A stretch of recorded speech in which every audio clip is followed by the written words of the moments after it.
Good morning, everybody. It's Bob. What we're going to talk about today are challenges of living in the Philippines as an expat, and there are several.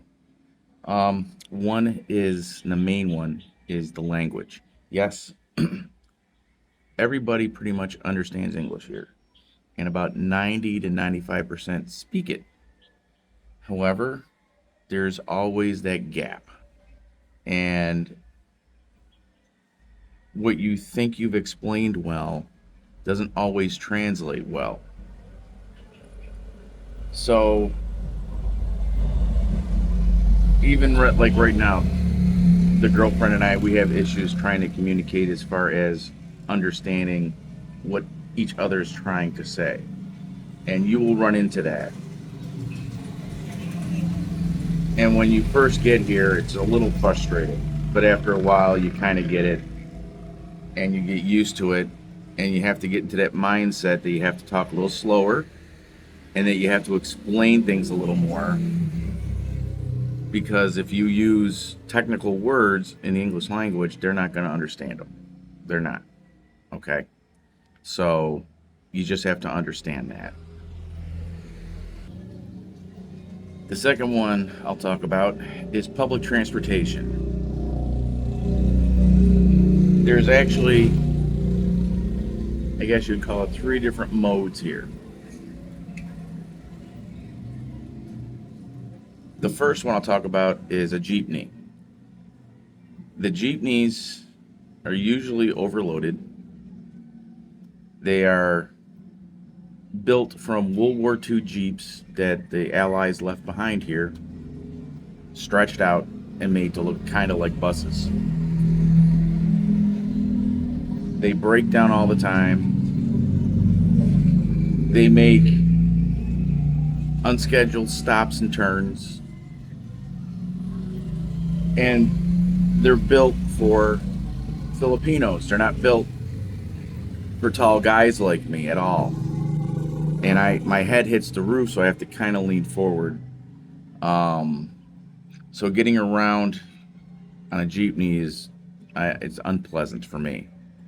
The other one is trikes. They're supposed to have a standard height for the sidecar. They don't. They're all different. Some are nice and comfortable and high. Others are really tight and the ceiling is low on them. And you don't know what you get until you get it, because they all look the same. Some of the seats are worn, so they're uncomfortable. Then you have the provincial buses. The provincial buses will stop every 10 feet if they have to pick up somebody. So you don't have to go to a bus station to get one of these things. You can just stand on the side of the road, throw your arm out as one's driving by, and you just hop on it if it's going in the general direction that you're going. And if you're trying to get somewhere, it could make a 3-hour drive into a 5-hour drive, because they just stop for everybody. That gets frustrating. It's not like a Greyhound bus where they have scheduled stops. No, none of that. By the way, none of these, the jeepneys nor the provincial buses, have scheduled stops. The only stops that I should say are scheduled is when they go to a terminal. So keep that in mind. The third one that I will talk about are restaurants. So in the US, you'll have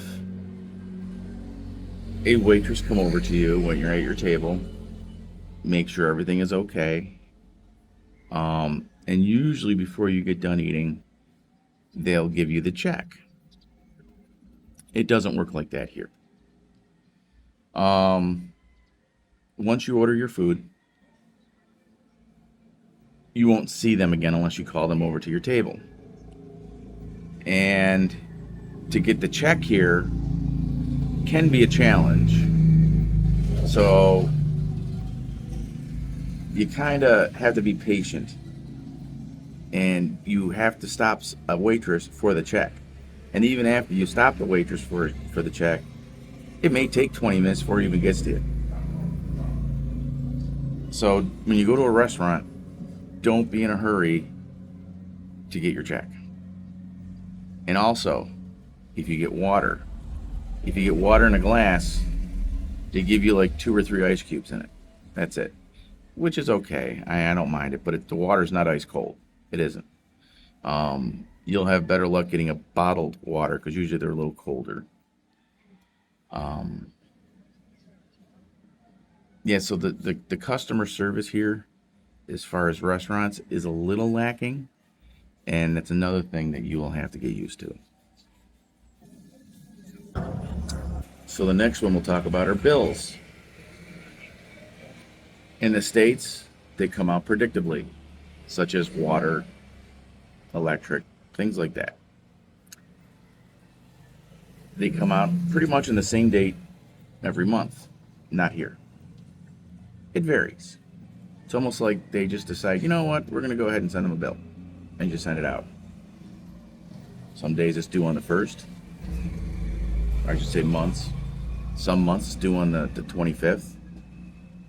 Might be on the 18th the next month. Who knows? It's hard to predict. I had discussed that with my first landlord here, and she didn't realize that until I mentioned something. So for years, apparently, she had no idea. I don't know how she couldn't figure that out. She's a doctor. The only one that's stable is the internet bill. That's due on the same day every month.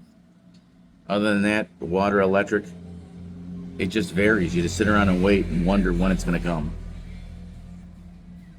And that is something, if you rent a place, even for 30 days, that's something that you'll have to get used to. The next one we'll talk about is the noise. They say there's noise ordinances here. They don't enforce them. You'll have a karaoke party going in at 3 in the morning. You will. You'll notice it.